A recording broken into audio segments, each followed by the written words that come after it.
Bismillahirrahmanirrahim. Assalamualaikum warahmatullahi wabarakatuh. Alhamdulillahirabbil alamin wassalatu wassalamu ala sayyidina Muhammad wa ala alihi washabihi ajmain. Rabbi zidni ilma, Allahumma anfa'ni bima 'allamtani wa 'allimni ma yanfa'uni warzuqni ilman yanfa'uni. Dipancarkan dari Jalan Masjid Silaturahim nomor 36 Kalimanggis Cibubur Bekasi, Radio Silaturahim dan Rasil Visual untuk Islam yang satu. Ikhwan akhwat yang dirahmati Allah SWT, semoga kabar Anda di sore hari ini dalam keadaan sehat walafiat. Tausiah sore kembali hadir Ikhwan akhwat di edisi hari Kamis. Kita akan mendengarkan tausiah dan juga nasihat yang insya Allah akan disampaikan oleh guru kita yang telah hadir di studio, Ustadz Zain Al-Hadi. Assalamualaikum warahmatullahi wabarakatuh Pak Ustadz. Waalaikumsalam warahmatullahi wabarakatuh. Kabarnya sehat walafiat Pak Ustadz? Alhamdulillah sehat walafiat. Dapat kembali melakukan aktivitas rutin Kamis sore. Kerhasil. Insyaallah. Tadi di perjalanan hujan lebat nih Pak Ustadz ya, daerah Cibubur. Kita juga dapat informasi di Sukabumi juga katanya hujan lebat. Ini semoga yang terkena hujan lebat ini tidak menimbulkan bencana ya Pak Ustadz ya. Mudah-mudahan. Insya Allah Ikhwan akhwat, kita di sore hari ini akan menyimak, mendapatkan ilmu dari Ustadz yang akan menyampaikan topik mengenai apa syarat mutlak beribadah. Nah, ada beberapa hal nanti seperti biasa nanti bersumber dari ayat-ayat Al-Quran. Mari kita simak. Silahkan Pak Ustadz. Terima kasih. Bismillahirrahmanirrahim.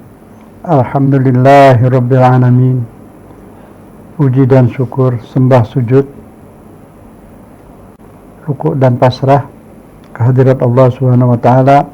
Salawat dan salam kepada Rasulnya Nabi tercinta Muhammad serta keluarganya yang disucikan, sahabatnya yang baik lagi setia. Assalamualaikum warahmatullahi ta'ala wabarakatuh. Alhamdulillah kita masih bernapas, masih hidup, masih punya waktu. Waktu tentu modal kita yang paling utama itu, yang paling berharga itu waktu. Dengan modal waktu ini kita bisa beli surga, bisa beri syafaat, bisa dapat ridho Allah, bisa melakukan segala kebaikan, pembangunan, kesejahteraan, kebaikan, semua dapat kita lakukan. Jadi waktu betul-betul modal.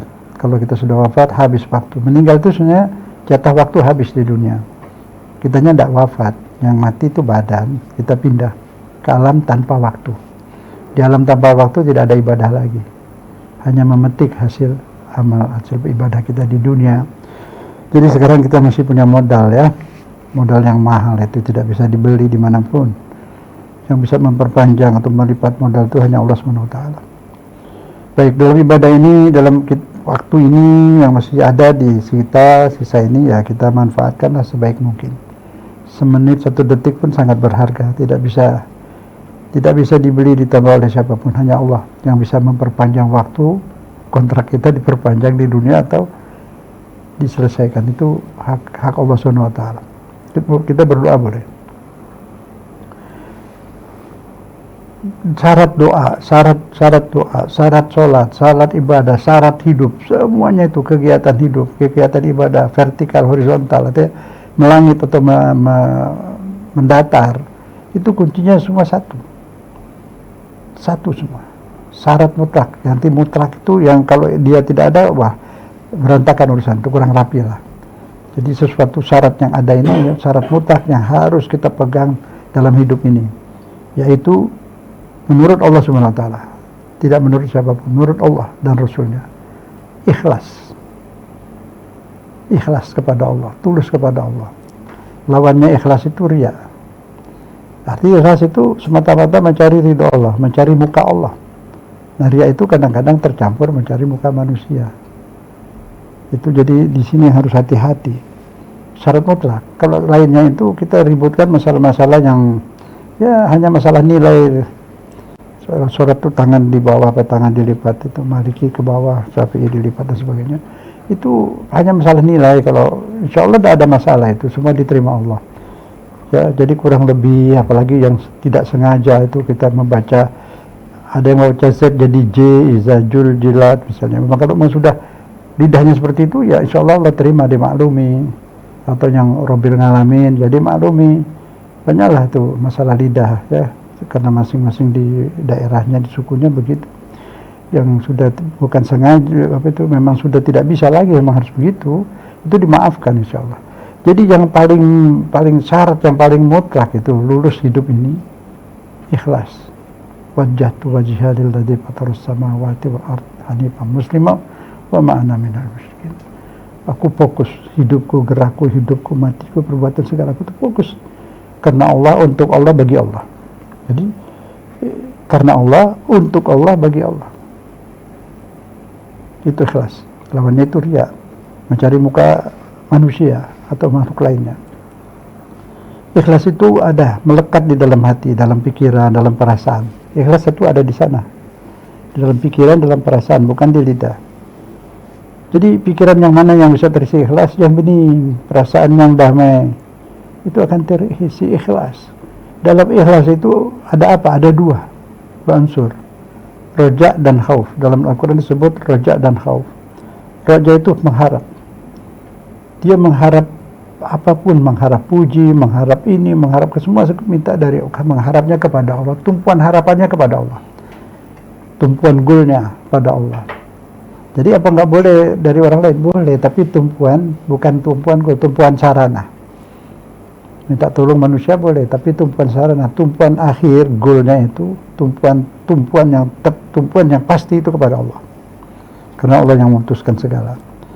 Juga cemasnya, dia tidak cemas lagi orang marah, cemas kalau Allah marah. Pilih, misal kita pilih, kita dibenci orang sedunia atau sejakarta, tapi Allah ridho kepada kita. Atau orang sedunia, sejakarta semua senang sama kita, dipuji-puji, dimuat itu foto kita itu di surat kabar, di mana segala macam, puja-puji luar biasa, tapi Allah benci. Pilih, kita pilih mana itu? Resikonya apa? Kalau dibenci manusia, ya katakanlah mereka bunuh, mati kita, tapi Allah ridho, hidup selamanya di sana.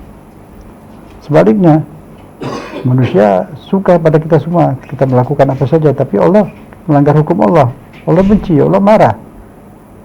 Terus apa? Ya kita mati juga. Satu dunia mencintai kita, kita mati juga. Ya, akhirnya kembalinya kepada Allah juga. Jadi pilih mana? Yang kita pilih tentu ridho Allah, dan yang kita takuti, yang kita cemas marah Allah. Itu. Kalau takut pada Allah, mengharap pada Allah, di dunia pun hidupnya senang insya Allah. Dua-dua dapat. Tapi masalahnya kenapa harus begini Ustaz? Nah, itulah masalah ikhlas. Allah pencipta, yang bikin hidup, yang bikin kita ada, yang menempatkan rasa sayang di hati ibu bapak, di bayi kita dipelihara terus sampai dewasa, segala kebutuhan ada, oksigen, makanan, minuman, pakaian, semua ada. Allah yang bikin, bukan manusia. Manusia hanya menukar jasa, mengambil segala ciptaan Allah, kapas dibikin benang, benang bikin kain, kain dibentuk jadi baju, jadi segala macam. Itu manusia hanya seperti itu, mendistribusikan, tapi yang membuat itu semua Allah. Kalau sampai kita mengharap kepada selain Dia lebih besar, cemas kita lebih besar kepada manusia, Allah marah. Dia yang menciptakan, Dia yang memberi segala-gala, kenapa dicuekin gitu loh. Jadi Allah harus dinomorsatukan dalam segala hal.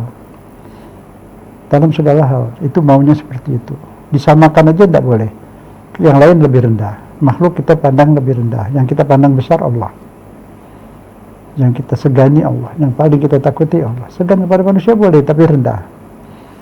Dan terus kalau manusia itu selalu memikirkan apa kata orang, minta puji orang, semua berbuat apa kena orang, apa dia kafir Ustaz? Tidak. Saya tidak punya hak mengkafirkan. Saya hanya mengatakan salah. Hati-hati, Allah nanti marah. Gitu. Jadi misal kita membaca Al-Quran, biasa kita baca Al-Quran, kemudian ada orang lewat dekat kita atau beri dekat kita, kita rubah bacaan kita bikin lebih rapi lagi, lebih bagus lagi. Nah, itu kayaknya kita sudah memandang orang ini lebih kita hargai manusia ini daripada Allah.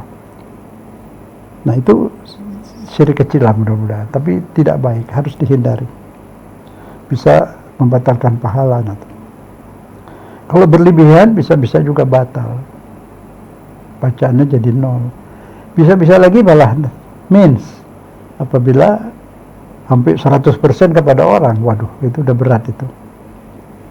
Udah berat. Bukan pahala lagi, bisa means. Karena apa? Kok sudah menganggap mencari muka orang itu lebih daripada Allah. Allah di nomor 2 kan. Itu syirik kecil. Syirik kecil itu. Jadi kita mesti jaga dalam ibadah ini, hidup ini, apakah ibadah vertikal, horizontal, ibadah melangit atau mendatar, hati ini dijaga, jangan sampai menoleh kepada makhluk, membesarkan makhluk berlebih-lebihan.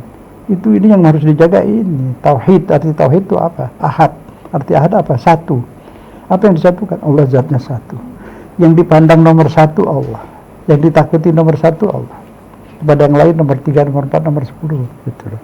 Nah, itu yang dimaksud. Jadi enggak langsung kalau ini orang menganggap manusia yang lebih tinggi terus syirik, ya kafir, enggak juga, enggak seperti itu. Allah itu pengertian rahim, ya.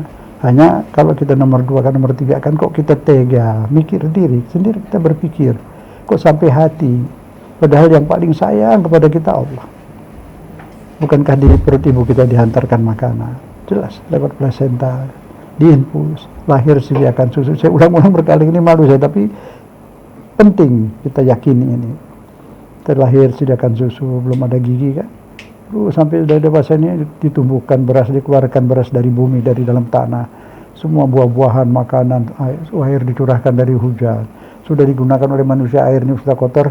Allah diangkat ke atas, ya, sinar matahari itu nguap dia, atau dipanasin dia nguap. Sampai di atas dibersihkan, disucikan,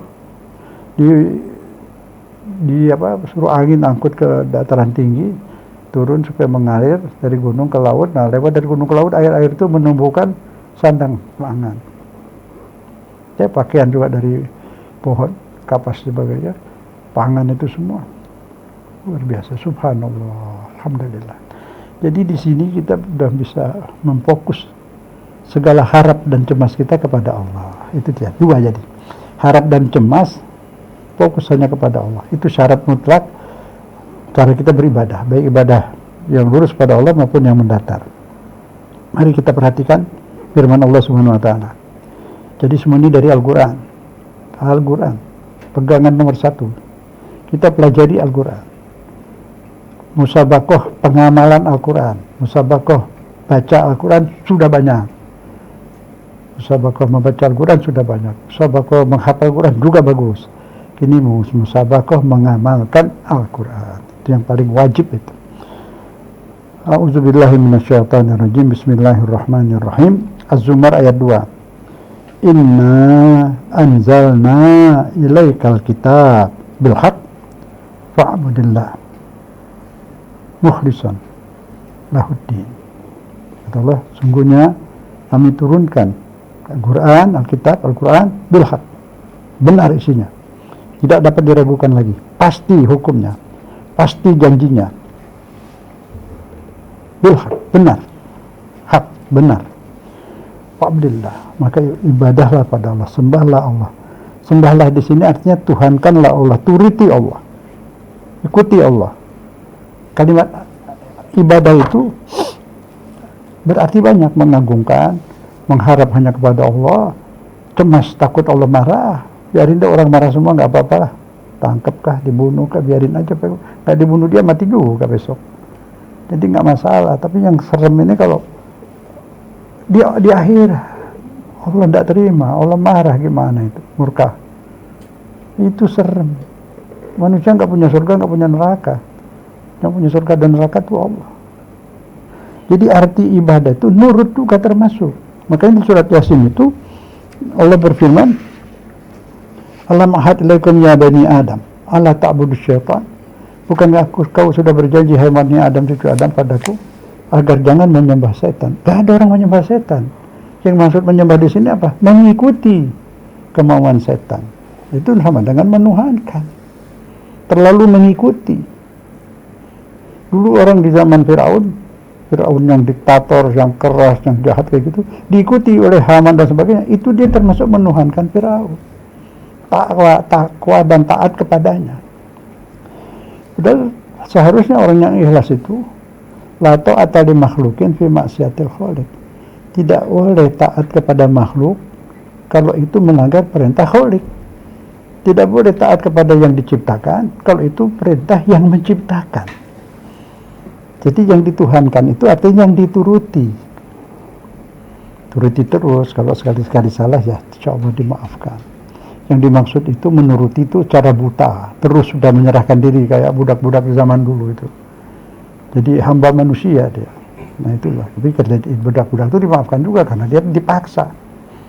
Tapi kalau sekarang memperbudak diri,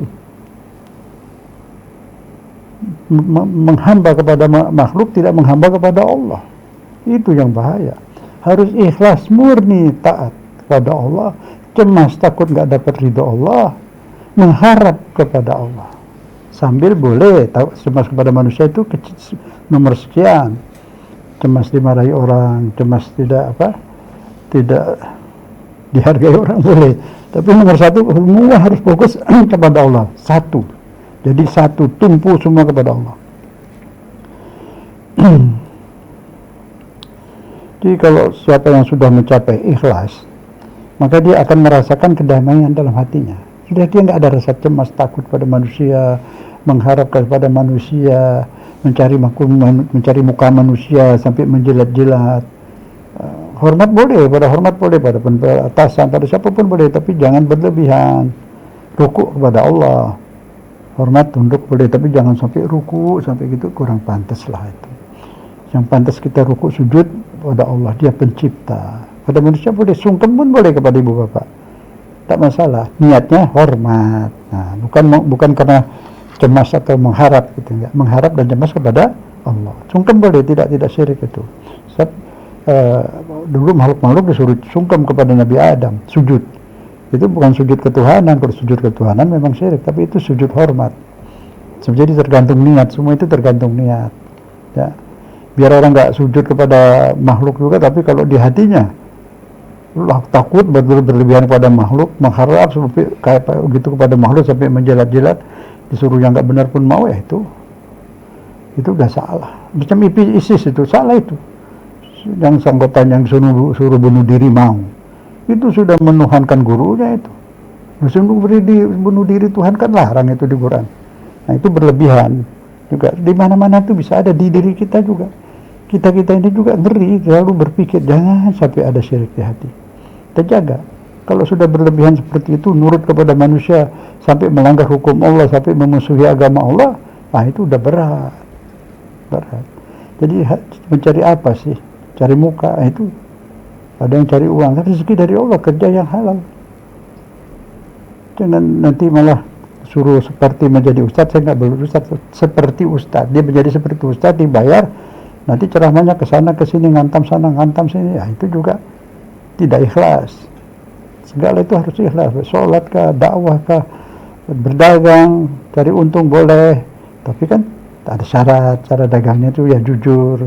Ada cacat tidak boleh disembunyikan, harus diberitahu. Nah, itu kenapa? Nanti rezeki dari Allah. Kita ikhtiar dagang saja, rezekinya dari Allah.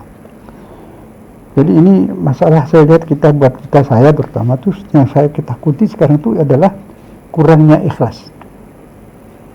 Ini yang paling, karena ini di syirik kecil nih, menurut hadis ini syirik kecil dan dia sulit diketahui, tidak kelihatan.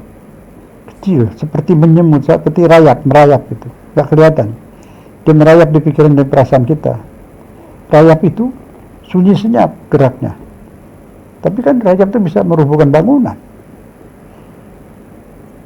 Syirik itu, tidak ikhlas itu merayap dalam pikiran dan perasaan kita, selalu ada. Nah ini yang harus kita waspadai. Jadi jangan ribut lagi lah soal yang masalah-masalah biasa kita ributin, itu tidak terlalu, ini yang berbahaya. Dan tidak bisa kita nuduh orang, nggak bisa diketahui itu. Buat diri kita sendiri, buat saya juga, menjaga jangan sampai ada kurang ikhlas gitu. Ada campur cari muka orang lah, cari puji orang lah, itu kan nanti jadi ibadah kita itu jadi nilainya turun. Saya tidak berani bilang syirik terus kafir, itu tidak berani, itu urusan Allah. Nilai ibadah kita jadi turun. Tapi bila murni lillahi ta'ala 100%, nah itu insya Allah.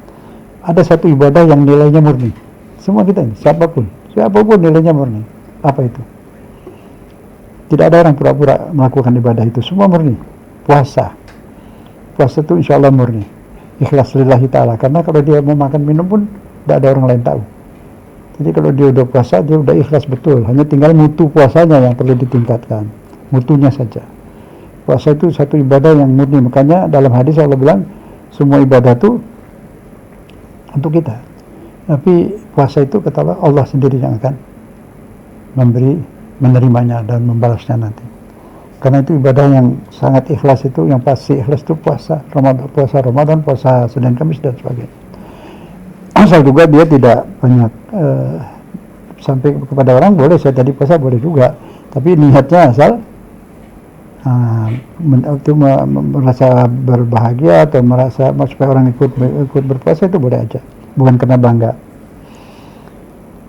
Kemudian kita lihat surat Az-Zumar ayat 11. Ini semua di surat Az-Zumar ini.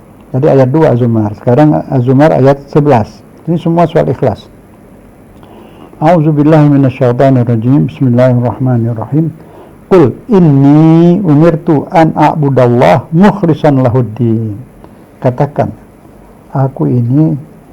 hai Muhammad, tentunya kepada Nabi Muhammad, aku ini diperintahkan untuk menuhankan Allah, ibadah pada Allah. Tadi ibadah artinya tuh ya, menyembah, menuhankan, menuruti Allah mukhlisan, secara ikhlas, lahuddin. Bagaimana itu ikhlas yang baik? Ini ada air nih, 1 gelas. Ini air. Ini air ikhlas, karena bening, putih bersih. Ini air ikhlas. Kalau sedikit ada kopi masuk, tidak ikhlas, walaupun sedikit ada kopi. Kalau kopinya banyak, tidak air murni lagi, air kopi. Kalau ada teh, air teh. Kalau ada coklat, air coklat. Kalau kita beribadah, sholat kah, sedekah kah, apapun, murnikanlah 100% karena Allah, bagi Allah, karena Allah, untuk Allah. Jadi tidak keruh, ibadahnya murni. Itu pahalanya besar. Nah, ini yang harus kita jihad melawan perasaan seperti ini. Jihad, kita lawan hati kita, perasaan kita, untuk menghilangkan segala ketergantungan kepada selain Allah. Ketergantungan apa? Ketergantungan ekonomi, tapi minta tolong manusia boleh ya. Ketergantungan pengen dipuji, ketergantungan segala macam, cari muka selain Allah, putuskan. Itu ada doa itu, Allah magto'anni ta'alluq biman dunaka. Ya Allah, putuskan dari jiwaku ketergantungan kepada selainmu, ketergantungan kepada yang lebih rendah darimu. Lebih rendah, semua rendah, buat apa? Ada yang maha kuat kok kita bergantung kepada yang lemah. Ada yang maha kaya, kenapa kita bergantung kepada yang miskin? Miskin siapa? Manusia ini semua miskin, hanya ada miskin dikit, miskin banyak. Miskin itu apa arti butuh? Sebenarnya kita membutuhkan Allah. Kita fakir kepada Allah, bukan fakir kepada benda. Ada fakir benda, tapi kita fakir kepada Allah. Miskin, mengharap ridho Allah, mengemis ridho Allah, merintih takut murka Allah. Nah, itu iman. Seperti itu orang beriman tuh ada gerak di hati, ada perbuatan iman di hati, ada pantulan iman di hati, ada rasa beriman di hati, tidak kosong. Ma fi qalbi illallah. Di hatiku tidak ada yang ku ingat, yang ku harapkan, yang ku cemas takut marahnya, hanya Allah. Itu kan hasbi rabbi jallallah, cukup, aku sudah punya Tuhan Allahku, aku nggak butuh lagi Tuhan yang lain. Ma fi qalbi illallah, tidak ada yang ku harapkan, yang ku cemaskan, hanya Allah. Nah, itu iman, itu mukhlisan, murni, tidak kecampur-campur, hanya cari muka Allah saja. Wajjahtu wajhiya lilladzi fataras samawati, ku arahkan semua fokus diriku pada yang menciptakan langit dan bumi, menciptakan segala yang ada. Katakanlah ya Muhammad, sungguhnya aku diperintahkan hanya untuk menghamba kepada Allah dengan tulus ikhlas dalam beragama. Itulah syarat mutlak beribadah, baik ibadah vertikal maupun horizontal, ibadah melangit atau ibadah mendatar, membuat kebaikan kepada bangsa, pada negara, pada manusia. Itulah perintah Allah untuk melakukan ikhlas, tumpu hanya kepada Allah. Jadi arti ibadah itu tunduk, nurut, hormat, dan seterusnya. Itu ada. Kemudian surat Az-Zumar ayat 3. Bismillahirrahmanirrahim. Ala lillahi dinul khalis. Ketahuilah, ingatlah, ibadah itu hanya menumpu kepada Allah semata. Semata, tidak ada 2 mata atau 3 mata. Pada Allah semata, hanya kepada Allah saja. Artinya bukan tak boleh nurut kepada manusia. Orang kerja membos ya nurut, semua perintah nurut, undang-undang nurut, peraturan kita nurut. Itu kaitannya kepada Allah. Kalau saya menuruti mematuhi peraturan lalu lintas, itu peraturan sesuai dengan kehendak Allah. Suruh la darar wala dirar, jangan membahayakan diri sendiri, jangan membahayakan diri orang. Melanggar peraturan lalu lintas itu membahayakan diri dan orang lain. Itu fikih syariah juga itu. Jangan dibedakan. Karena dasarnya dari Quran, ada dari hadis lagi. Kata Nabi apa? Memberi salam. Ya, yang dapat itu jalan kaki. Yang naik kendaraan memberi salam kepada yang jalan kaki. Nah itu mobil bus, mobil apa, ngerem. Yang banyak didahulukan daripada yang sedikit. Nah itu busway itu bawa orang banyak. Yang mobil pribadi bawa 1 orang, lah. Kasih dia jalan itu. Itu memberi salam itu memberi selamat, bukan assalamualaikum saja. Mengutamakan yang banyak lebih dahulukan. Itu yang naik kendaraan memberi selamat kepada yang jalan kaki. Ada becek itu air tergenang, jangan rem lah, jangan nanti muncrat kena muka dia. Anda bilang assalamualaikum, mukanya basah semua. Lidahnya bilang beri selamat tapi mobilnya tidak menyelamatkan. Itu mesti dipahami itu. Itu undang-undang lalu lintas, hadis tuh, peraturan lalu lintas. Jadi artinya segala itu peraturan yang tidak bertentangan dengan syariat menjadi hukum syariat. Gak mesti ada yang ada di kitab fikih itu.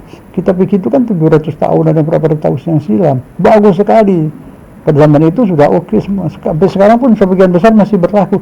Tapi ada yang budaya-budaya baru, apa-apa yang terjadi sekarang ini belum dipikirkan. Iya kan? Nah, jadi artinya segala peraturan yang benar kita ikuti. Undang-Undang Dasar 45 itu tidak ada yang bertentangan dengan syariat, malah semua itu ajaran syariat Islam itu di situ. Ya kita patuhi. Apalagi Pancasila itu sama dengan rukun Islam itu. Hah? Tuhan yang Maha Esa itu apa? La ilaha illallah. Tidak ada Tuhan kecuali Tuhan yang Maha Esa. Itu kan ke situ.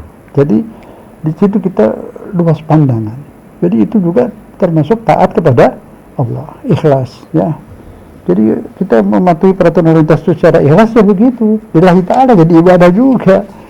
Bukan takut ditilang saja. Tapi memang ditilang gak salah. Tapi takutlah kepada Allah. Biar gak ada polisi ya, patuhilah peraturan itu. Karena itu termasuk fikih, segala peraturan dibuat manusia itu sesuai dengan syariat Islam, maka dia jadi sebagian dari syariat. Tapi kita bedain dulu, ada budaya lokal, ada budaya internasional, ada budaya gini, saya kasih contoh yang gampang. Pakai surban, pakai gamis di negeri Arab, itu budaya. Siapa aja pakai semua. Boleh nggak masalah. Tapi kalau di Jakarta ini pakaian itu menjadi simbol ulama. Jadi kalau dilecehkan berarti nggak pantas, kan gitu. Jadi beda. Perbedaan budaya juga fikihnya beda. Tapi yang hasil ijtihad, fikih ijtihad manusia. Disitulah adanya ijtihad di situ. Itu orang bakar bendera itu kan dihukum tuh, karena simbol lambang negara kan. Nah itu sorban, peci putih, peci hitam juga ada simbol orang Islam. Jilbab juga simbol. Jadi janganlah ada orang nakal-nakal berbuat nggak benar, mau ditangkap dia nggak pernah pakai jilbab, pas mau ditangkap dipakein jilbab. Itu dia pakai jilbab tapi menghina, itu tidak baik itu. Ya kan, sudah mau dibawa ke pengadilan, ditangkap baru dipakai jilbab. Ini nakal ini yang nyuruh pakai jilbab itu. Tak boleh seperti itu. Juga begitu nakal-nakal bikin segala macam. Sudah mau dibawa kantor polisi, pakaian peci putih lagi. Saya tidak bisa seperti itu buat mainan itu Di Arab biasa budaya, nggak apa-apa seperti itu. Tapi kalau di Indonesia sudah berubah, sudah menjadi identitas Pak Haji, identitas Ustadz dan sebagainya, macam-macam seperti itu. Jadi yang hal itu nggak perlu dicari dalil. Nabi perlu pakai peci hitam, nggak saya pakai peci hitam sekarang. Apa yang dibid'ah? Ya enggak lah. Itu masalah apa tuh budaya. Tapi kalau sudah menjadikan simbol agama ya dijaga, menjadi simbol negara ya dijaga gitu. Itu termasuk keikhlasan, tidak masalah. Kemudian dilihat lagi surat Az-Zumar masih ayat 14. A'udzubillahi minasyaitonirrajim. Qulillah a'budu. Katakan hanya kepada Allah saja aku pertuhankan. Hanya Allah saja yang aku pertuhankan. Dengan semurni-murninya ibadah. Hanya kepadanya saja. Nah itu. Semua itu perintahnya banyak sekali. Allah tidak rela ya. Allah tidak rela, tidak ridho kalau dia disamakan dengan makhluknya. Ini penting diketahui ini satu. Allah tidak rela, tidak suka, tidak ridho kalau disamakan dengan makhluknya. Disetarakan. Itu yang tidak boleh. Disetarakan aja tidak mau. Dia Allah. Iyyaka na'budu wa iyyaka nasta'in. Hanya Engkau yang aku tuhankan. Hanya kepadamu aku menempuh harap. Hanya kepadamu aku menempuh harap. Ini menempuh harap nomor 1. Apa menempuh harap kepada orang lain syirik? Tidak boleh, tapi nomor 10 lah di bawah gitu. Tingginya tuh harapnya tumpu kepada Allah, kepada manusia ini sarananya, sebabnya gitu loh. Tumpuan harapan kepada Allah. Qul huwallahu ahad, Allahus samad. Allah tumpuan harapan. Tuh. Jadi begitu, itu namanya ikhlas.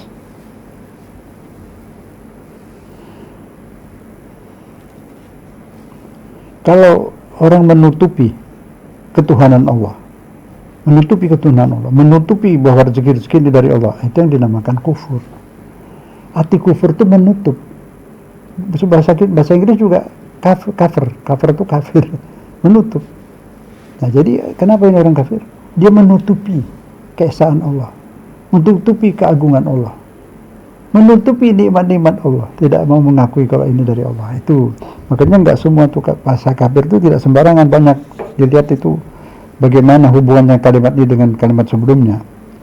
Ada kufur nikmat, ada kufur banyak. Nggak semua itu kafir terus kafir begitu semua. Tidak, orang beriman, orang sholat segala macam sujud dikafirkan, ya janganlah. Kemudian Az-Zumar ayat 7. In takfuru fa innallaha ghaniyun. Jika kalian kafir menutupi nikmat Allah, tidak mau menuhankan Allah, malah merendahkannya, Allah dia lebih menghargai makhluk daripada Allah. Dia nggak tahu berapa itu cara menghargai Allah itu apa. Una qadarullah haqqa qadri. Dia tidak menghargai Allah sebagaimana semestinya Allah. Dia itu pencipta, pemilik. Fa innallaha ghaniyun ankum. Allah tidak butuh pada kita. Kata Allah, aku tidak butuh. Allah tidak butuh kepada kamu semua. Apa yang Allah butuhkan? Tidak ada. Kalau selain Allah semua membutuhkan. Siapapun raja, kah, presiden, menteri, jenderal, ustadz, kiai, habib, semua membutuhkan. Punya kebutuhan. Nah kebutuhannya harus ditumpu kepada Allah. Mengharap nomor 1 kepada Allah dengan harap bantuan manusia boleh. Tapi di bawahnya jangan disamakan. Jangan disetarakan.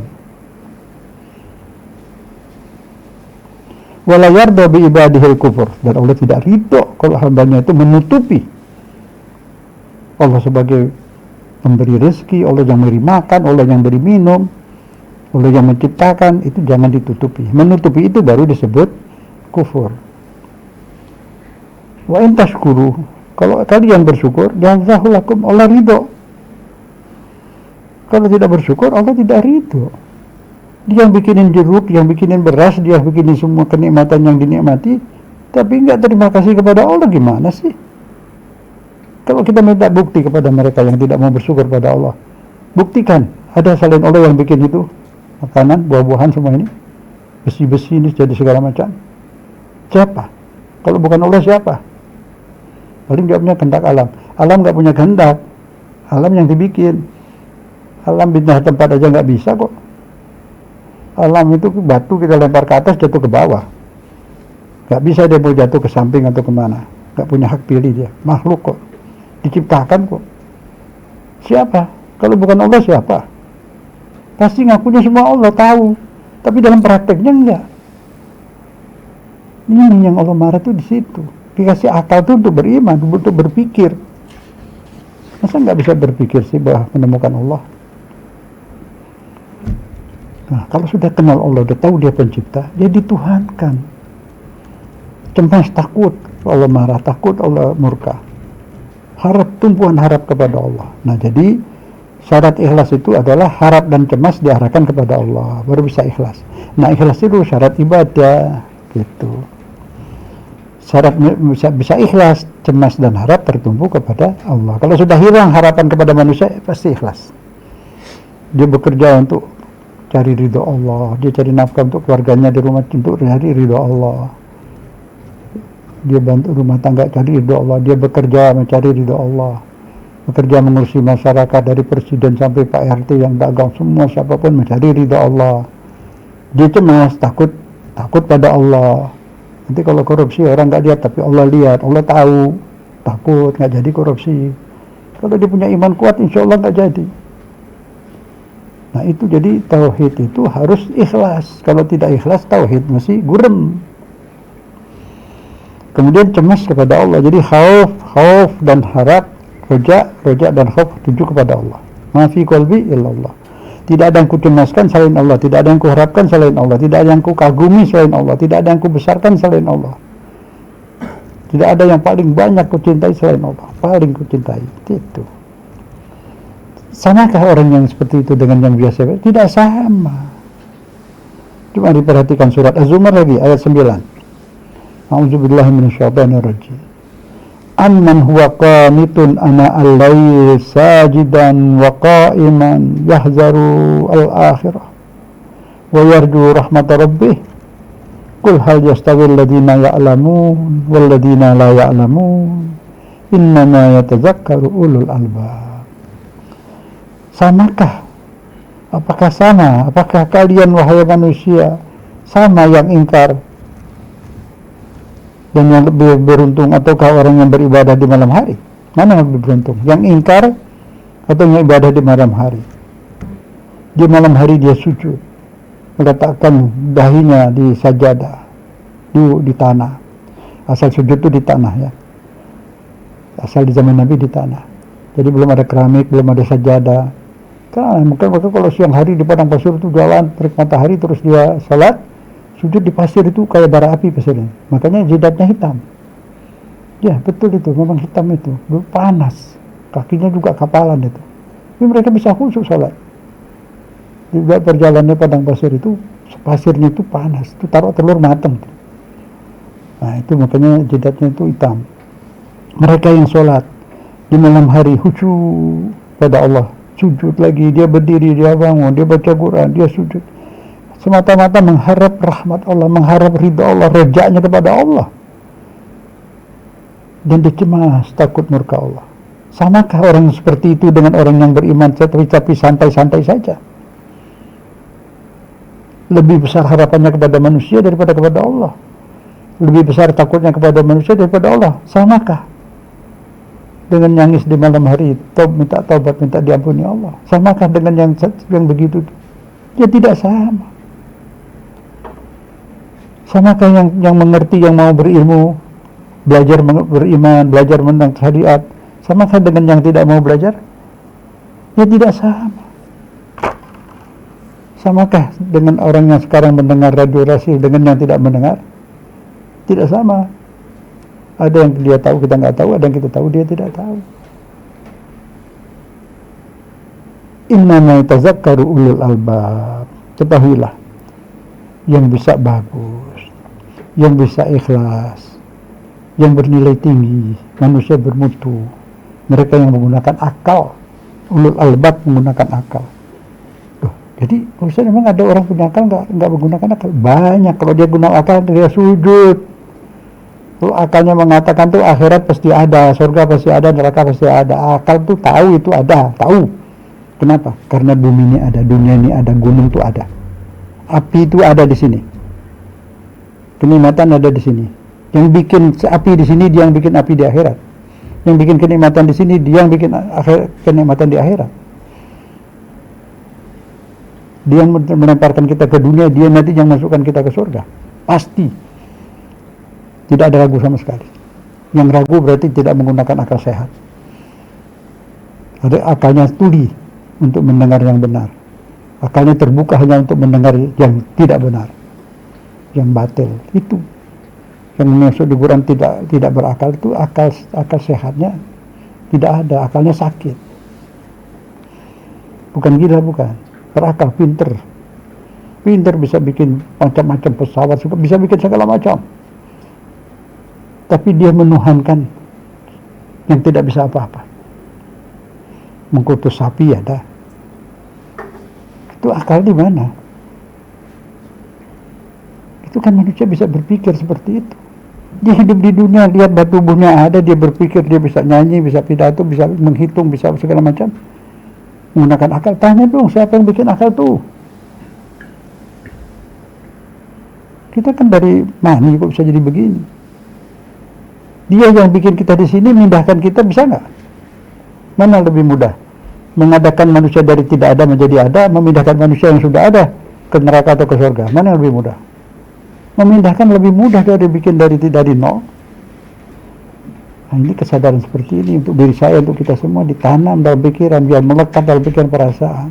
Damai hidup ini. Kalau sudah sadar orientasi kita ke Allah, ke akhirat, damai hidup ini, tenang. Kalau mencari bahagia di dunia nggak ada, tidak ada. Enaknya aja mencari enak, hiburan, capek. Coba jalan-jalan pergi kemana aja lah, capek. Apalagi sekarang musim corona, capek pakai diperiksa dulu, swab segala macam, bawa koper segala macam, letih juga. Kalau di surga nggak ada itu, serba senang, tidak ada kuman, tidak ada bakteri, tidak ada perang, tidak ada kebencian, damai, tubuh kuat, ringan badan tapi kuat. Jadi orang yang sakit tapi gula, tidak boleh minum gula, di sini tenang aja lah, ibadah yang banyak. Di surga nanti minum es krim 1 kontainer, tidak sakit. Itu kita nolak, dia mau suruh kita senang-senang di sana. Segalanya serba menyenangkan. Emang dia baik kok. Masa dia bikin kita buat di dunia saja? Capek di sini. Sekolahnya aja berapa tahun, selesai sekolah kerja ya gitu, capek. Udah tua apalagi, Pak badan aja susah. Jadi untuk apa hidup di dunia? Hanya untuk di dunia. Di sana tuh Rahman Rahimnya Allah tuh di sana diciptakan. Kok mau dipindahin ke surga kok susah betul sih, pakai dibujuk-bujuk terus. Dibujuk sama Allah, dialah dibujuk tuh di sana senang, di sana jaga dirimu di dunia ini. Itu kan dibujuk sama Allah, disayang. Masa orang masuk ke surga dibujuk-bujuk aja masih nggak mau? Kan aneh. Apa nggak yakin? Kalau nggak yakin, Anda tidak yakin diri Anda sekarang. Kalau Anda yakin diri Anda sekarang, Anda yakin ada yang bikin, ada yang ciptakan Anda, ada yang menghidupkan Anda. Yang menghidupkan Anda itu yang memindahkan ke sana. Kan logis itu, rasional. Orang yang tidak beriman itu tidak rasional.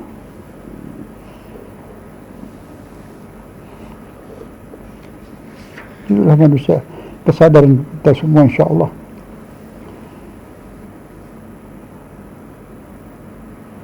Insya Allah semua ini akan membawa kita kepada keselamatan. Kita lihat lagi Az-Zumar ayat 66. A'udzubillahi minasyaitonirrajim. Balillah fa'bud wa kun minasyakirin. Karena itu dialah Allah. Tidak ada lain yang mengadakan kita, yang menghidupkan kita, hanya Dia. Hanya Dia. Balillah fa'bud, maka sembahlah Dia, turutilah Dia. Turuti. Fa'bud itu menuhan dan menuruti. Beribadah itu menuruti. Wa kun minasyakirin, dan jadilah orang yang bersyukur, tahu berterima kasih, akan diberikan yang lebih banyak lagi dan menyenangkan. Enggak pantas kita tinggal di negeri Tuhan melawan Tuhan.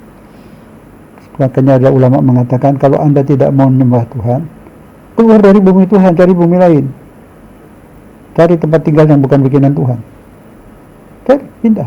Anda mau menyembah Mr. Trump, pindah tempat Mr. Trump, misal.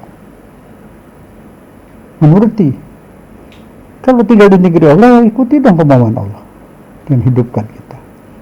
Mereka-mereka yang tidak mau bertakwa kepada Allah, nurut kepada Allah, jangan makan makanan yang bikinan Allah, cari makanan lain.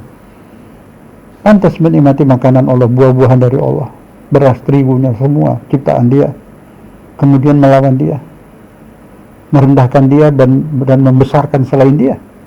Banyak orang membesarkan selain Dia, lebih membesarkan bosnya, lebih membesarkan Karl Marx, lebih membesarkan segala macam daripada Allah.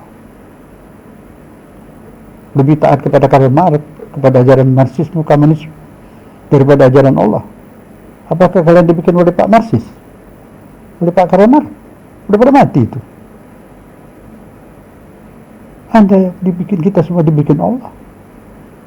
Tidak ada jalan lain, tidak punya pilihan lain, kembali kepada Allah semua kita. Dan pasti akan kembali juga ke sana.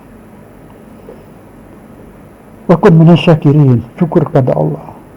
Ini ayat Az-Zumar lagi 38. A'udzubillahi minasyaitonirrajim. Wa la in sa'altahum man khalaqas samawati wal ard. Jika Anda tanya kepada mereka siapa yang bikin langit, siapa yang bikin bumi, pasti wa yaqulun Allah, akan dijawab Allah, Tuhan. Kok tahu?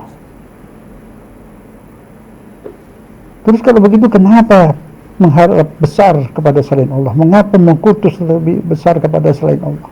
Mengapa lebih takut kepada selain Allah?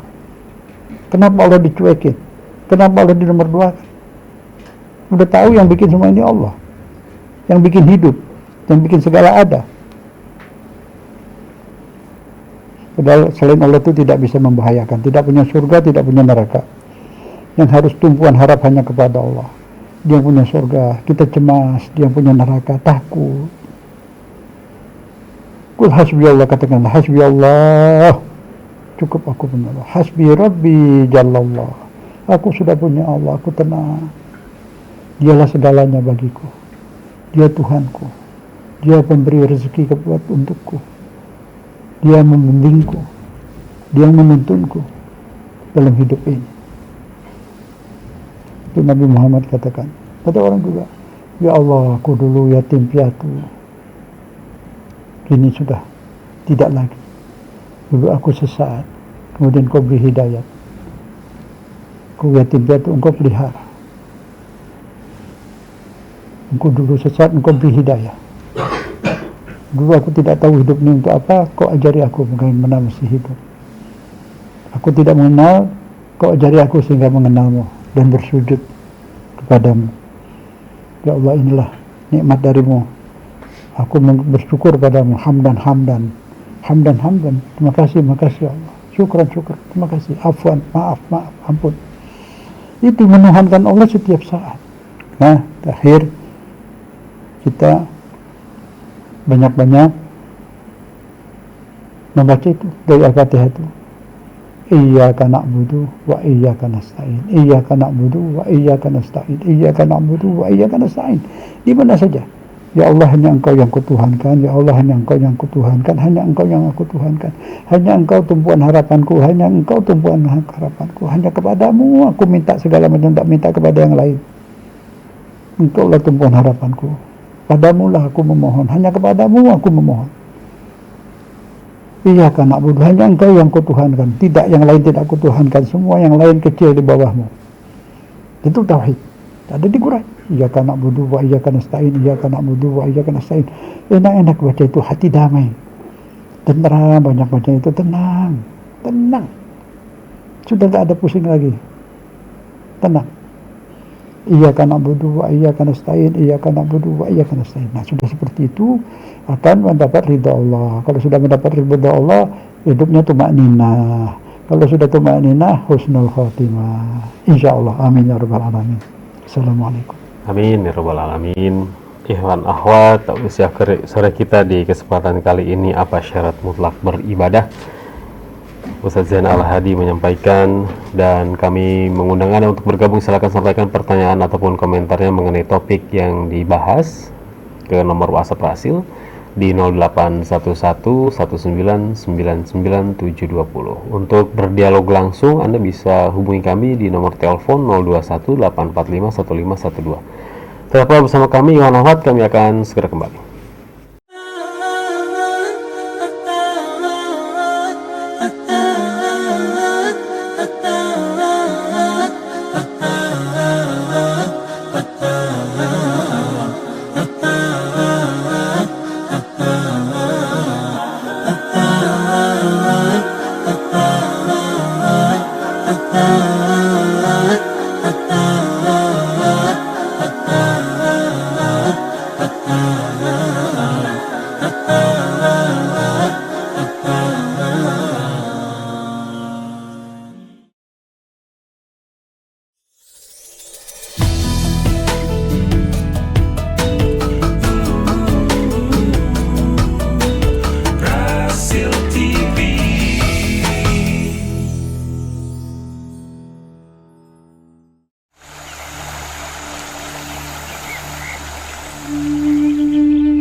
Radi Silaturahim dan Rasil Visual untuk Islam yang satu, Ikhwan Akhwat yang dirahmati Allah Subhanahu wa taala. Terima kasih masih bersama kami dalam Tausiah Sore. Apa syarat mutlak beribadah?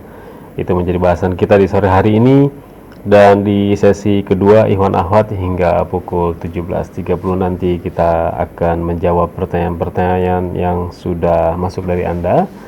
Dan juga ini banyak atensi yang masuk Pak Ustadz dari pendengar yang menyampaikan terima kasih dan juga doanya untuk Ustadz agar selalu sehat. Terima kasih atas tausiahnya di sore hari ini. Kita akan ke WhatsApp pertama ini Pak Ustadz, ada Ibu Tuti di Jakarta. Assalamualaikum warahmatullahi wabarakatuh. Terima kasih banyak Pak Ustadz tausiahnya. Selalu menunjukkan hati ketika iman saya kuat. Saya merasakan ridho, ikhlas. Sakit kanker tapi terkadang merasakan takut kematian Pak Ustadz. Apakah itu berarti saya belum benar-benar ikhlas? Saya mohon pencerahannya. Hari ini hari kanker. Untuk teman-temanku tetap semangat, sabar terus, berjuang, ridho, ikhlas atas takdir Allah. Mohon nasihatnya Pak Ustadz, mohon pencerahannya. Ya. Bismillahirrahmanirrahim. Allahumma sholli ala Muhammad. Alhamdulillah ibu sudah ridho, sudah menerima itu sakit, itu sudah ikhlas. Takut mati itu memang ada sekali-sekali, tapi insya Allah tidak usah takut lagi. Mati itu bukan momok ya, mati itu pindah. Jadi kalau badan kita sudah sakit, badan kita sudah tidak bisa menampung ruhnya keluar, pindah ke alam barzah, hidup lagi di sana. Nah di sana hidup tanpa kanker, tanpa corona, tanpa apapun, tanpa sedih, tanpa duka. Alam hamba, tapi ada senang sedikit bagi yang soleh, tauhid, ada senang, tapi belum seperti di surga, baru sebagian kecil dari surga. Jadi nggak usah ditakuti, dicabut nyawa juga nggak sakit. Kalau orangnya bertauhid, beriman, cabut nyawa itu malaikatnya beri salam dulu, permisi dulu, dan lembut. Ada di Quran, saya pernah sampaikan berapa kali, toyibin, yang dicabut nyawanya secara toyib, cara baik, pelan-pelan, bahkan dibisikkan, jangan takut, dosa sudah diampuni. Allah sudah sediakan surga untukmu. Di surat itu Fussilat 33:1 ada sebut di situ. Jadi nggak usah takut. Nah kalau mati masalah biasa. Orang yang tidak ada kanker mati juga. Jalan di tol mau ke Bandung mati banyak, mau ke Jawa Tengah mati banyak. Itu biasa-biasa saja. Kalau sebenarnya mati itu masalah biasa. Jadi kita jangan dipikirkan. Bagi kita, kalau memang Allah sayang ya diundang sama dia, ditarik kembali karena dia rindu.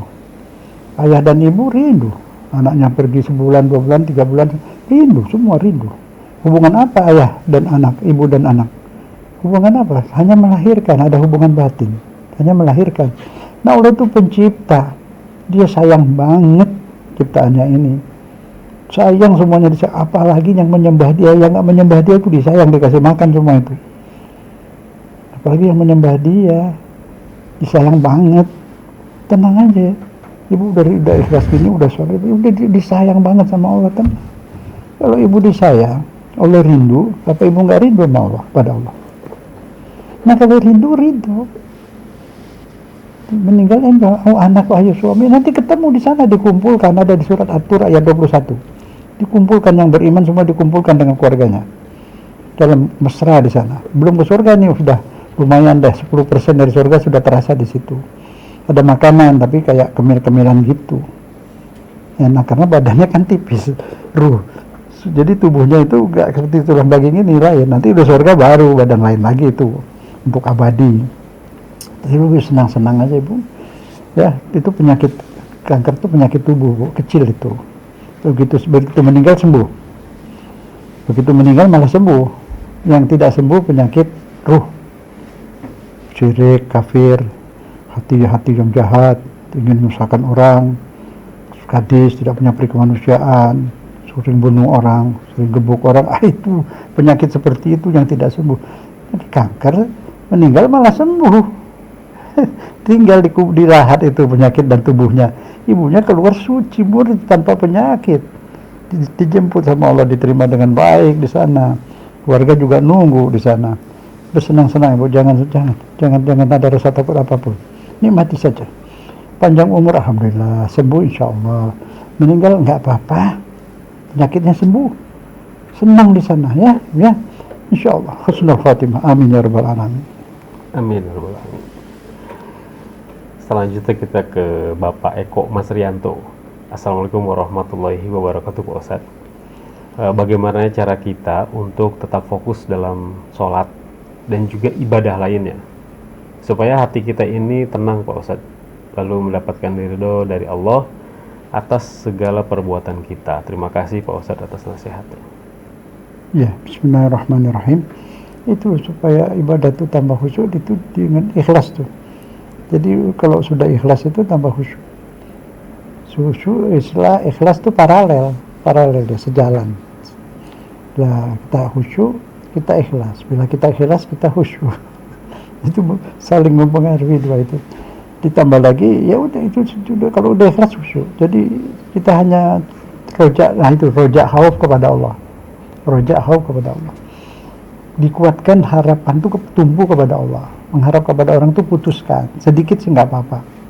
Dari orang, dari makhluk boleh, tapi harapan kecil, harapnya usaha namanya, ikhtiar, sa'i, tumbuh harapan goal kepada Allah gitu loh, kepada Allah. Nah, cemas juga kepada Allah. Jadi itu, yang lain gak usah dipikirin, kerjakan semua bisa, tapi tidak terlalu takut kepada manusia, takut kepada ini, takut pada gempa, biarin aja gempa memang ada. Kalau memang sudah ajal nggak pakai gempa, meninggal juga. Gempa meninggal ya nggak apa-apa. Bicara meninggalnya terserah Allah deh. Yang namanya meninggal itu nggak sakit. Yang sakitnya lagi hidup. Rasa sakit. Kalau sudah meninggal rasa sakit hilang. Memang sudah ciptakan itu. Kita wajib berusaha mencari nafkah, wajib berusaha menjaga kesehatan. Musim corona wajib pakai masker dan sebagainya, itu kita lakukan ikhtiar. Tapi kalau meninggal juga ya senang lah, pindah kok. Pindah dari alam dunia yang penuh banjir, penuh corona, penuh apa, ke alam tanpa itu semua, senang kali nanti nggak ada badan ruh kita, tapi ada body, ada bentuk, tapi tipis ya, makanya makanannya juga kecil. Di sana senang, ada senang hati ya, belum lagi di surga nanti. Jadi itu tahapan yang harus kita lalui, lahir, hidup, besar, tua, meninggal, pindah sana, ya harus, tidak bisa ditolak, dinikmati saja. Tuhan tuh baik banget, nggak mungkin dia mau nyakiti kita, apalagi kita sujud nyembah dia. Dan Allah bilang dia bukan cari orang yang suci, bener banget enggak, orang yang mensucikan diri, artinya orang yang kotor tapi mensucikan diri, orang banyak salah tapi dia bertobat, itu dia sayang. Ada salah-salah dimaafin, diampuni, dia bilang di Quran dimaafkan, diampuni, istighfar, astagfirullahaladzim, diampuni. Itu yang takut tuh kesalahan pada manusia, tapi insya Allah bisa ada bayar pakai pahala. Kalau pahala kita kurang nanti dibayarin Nabi itu. Jadi nggak ada yang perlu dirisaukan, sudah pasrah saja pada Allah, ikuti pada Allah. Disuruh hidup, nikmati hidup, nikmati. Kalau dipanggil mau, saling rindu lah. Allah pulangkan kita tuh karena jadi kangen, rindu, kita juga rindu. Udah seperti itu. Belajar mencinta Allah, pasrah, ingat dia terus. Itu baca terus. Iyyaka na'budu wa iyyaka nasta'in. Iyyaka na'budu wa iyyaka nasta'in. Hanya Engkau yang kutuhankan, hanya Engkau yang kubesarkan, hanya Engkau yang kukagumi, hanya Engkau tumpuan harapanku. Insyaallah ya. Allah sembuhkan. Baik, selanjutnya kita ada pertanyaan dari pendengar kita di Piungan, Bantul, Yogyakarta. Bapak Hanif, Pak Ustadz menyampaikan pertanyaannya. Assalamualaikum warahmatullahi wabarakatuh. Waalaikumsalam.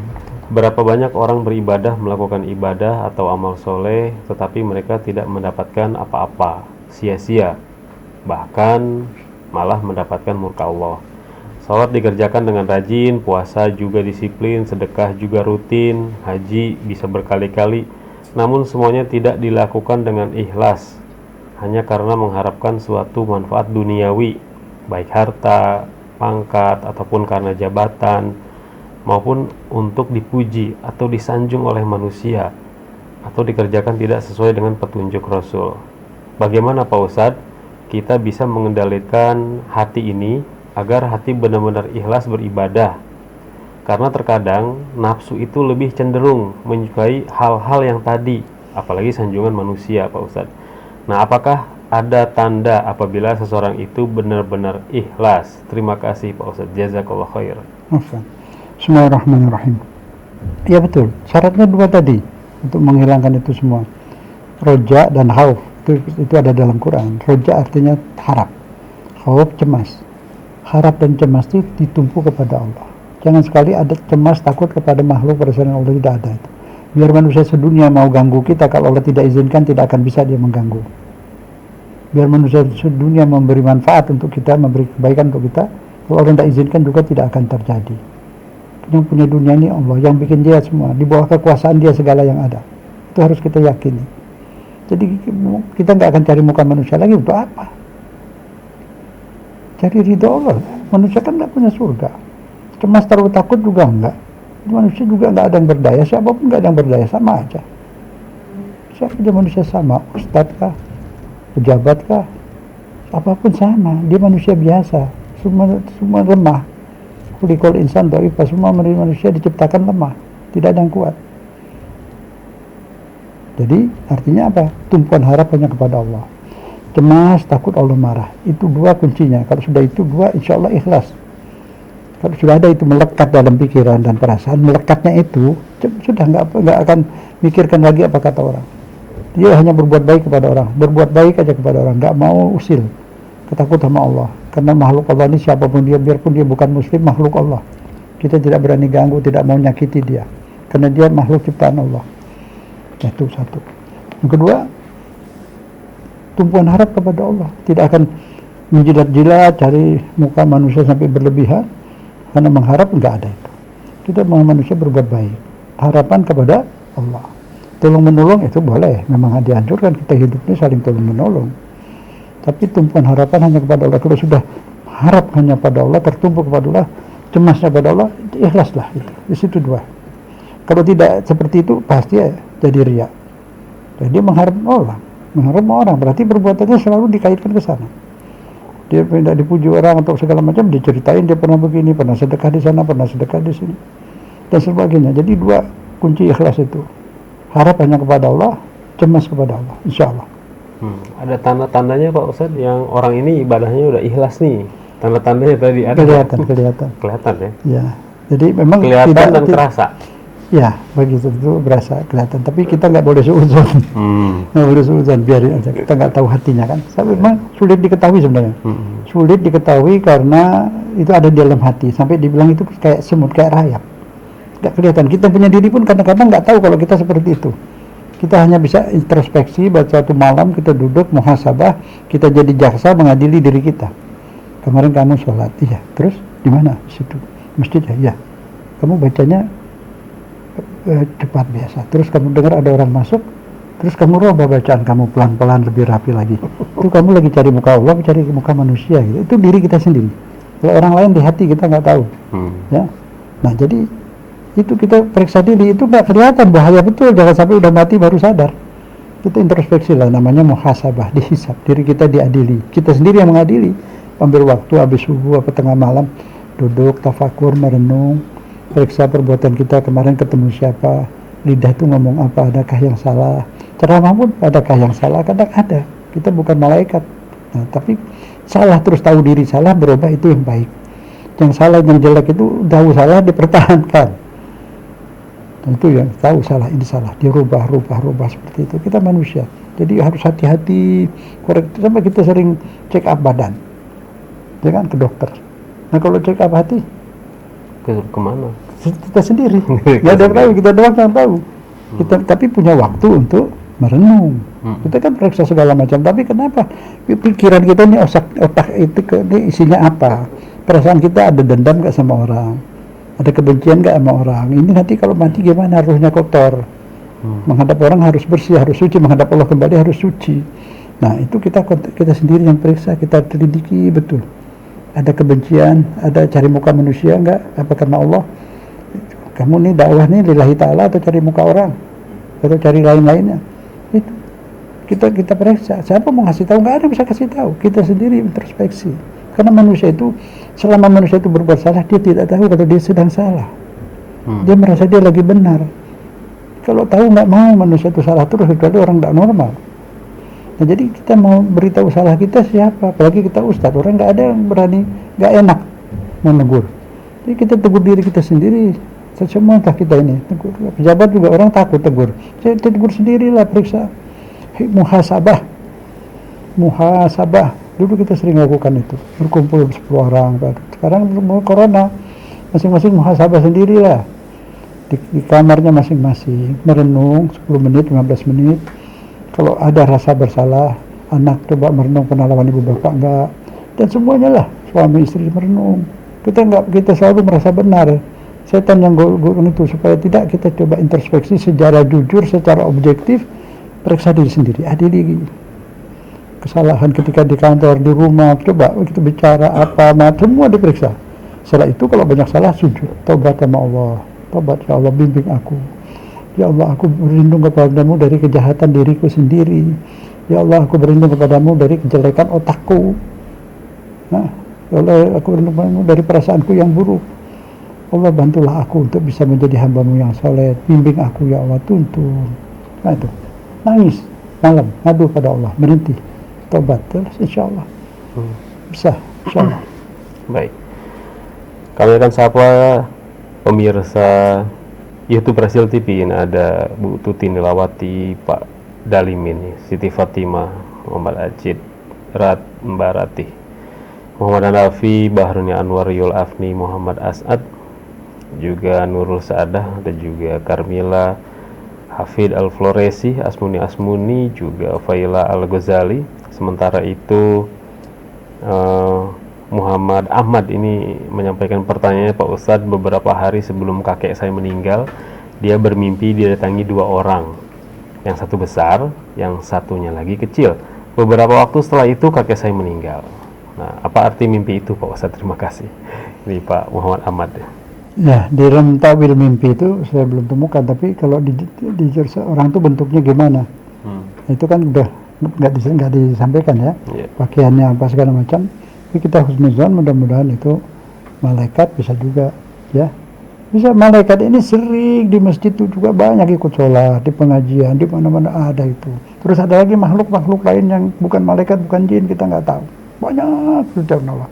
Dan Allah kapan aja mau bikin makhluk, kapan saja bisa, dadakan bisa. Anda tenggelam di sungai terlihat nggak ada orang, misalnya mendadak ada makhluk di sebelah kita, angkat kita diselamatkan. Terus kita nanti sudah selesai itu, untung ada orang di sebelah saya, selamatkan. Itu makhluk dibikin Allah. Itu cara Allah menolong, ya Allah tolong kan gitu. Itu yang saya sampaikan berapa bulan lalu, ada orang kebanjiran, tenggelam di sungai, ya Allah minta tolong pada Allah. Terus Allah kirim batang pisang, kayu-kayu dapat situ gede-gede, dia nggak pegang. Dia nunggu helikopter, dipikir Allah ngirimin helikopter, nganyut lah dia mati, bilang protes sama malaikat, saya udah berdoa sama Tuhan, kenapa saya nggak diselamatkan waktu di sungai? Kata malaikat, udah dikirimin batang pisang, kayu situ, kenapa kau nggak pegang? Nah itu artinya dia minta tolong sama Tuhan, tapi dia sendiri menghayal bahwa Allah akan menolongnya begini. Dia minta rezeki sama Tuhan, dia khayalnya turun beras atau duit berkarung-karung dari langit, begitu.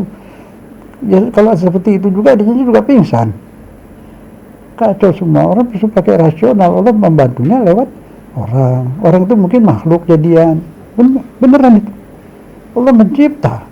Jangan mengukur Allah itu dengan budaya kita, budaya manusia itu terbatas, Allah kan tidak terbatas, dan dia nggak pakai DPR, mau bikin apa aja sesuka dia, kapan saja semau dia, tapi dibikin serasional mungkin supaya tidak bocor rahasia. Yang dibocorkan hanya di surat Kahfi itu, perahu kapal ditenggelamkan, ya kan? Itu kan protes Nabi Musa. Padahal Khidir maunya menyelamatkan nelayan punya, kan benar, tapi kan itu dirahasiakan. Itu aja dibocorin itu. Jadi sekarang banyak takdir-takdir yang sakit, yang begini, itu ada baiknya dari Allah, kita nggak paham. Padahal orang yang diberi sakit itu diselamatkan sama Allah. Kalau tidak sakit mungkin ada hal-hal lain yang kita tidak tahu. Semua orang yang rezekinya dikurangin juga ada hal-hal lain, cara Allah menyelamatkan dia. Ada yang diberi lebih juga cara Allah menyelamatkan. Hanya Allah memberi rezeki itu, kapan dikasih itu urusan dia. Orang minta rezeki, lama, akhirnya Allah kasih dia gajinya cuma 5 juta sebulan, dapat 30 juta pagi-pagi. Anaknya sakit siang hari, marah-marah dia. Baru terima rezeki agak besar sedikit, kamu sakit lagi. Makanya alhamdulillah, pas anakku sakit Allah sudah kirimin tadi berapa jam lalu rezeki. Itu udah kasih di waktu dia butuh. Tapi dia tetap nggak terima. Ini manusia di sini berprasangka buruk kepada Allah, harusnya berprasangka baik kepada Allah karena dia Rahman Rahim. Tidak mungkin dia mentakdirkan yang menyusahkan. Tidak mungkin. Hanya tidak Allah tidak kasih tahu aku giniin kamu karena gini-gini. Ya ujian batal dong. Kan ujian. Seperti itu. Ya. Terakhir ini Pak Ustaz sebagai penutup, Dede di Bekasi. Assalamualaikum warahmatullahi wabarakatuh. Pak Ustaz mohon penjelasannya. Apakah Nabi Muhammad Shallallahu Alaihi Wasallam pernah merasa cemas dan khawatir? Beliau adalah manusia yang sudah dimaksum. Mohon penjelasannya sebagai ibroh dan pelajaran bagi kita semua. Terima kasih.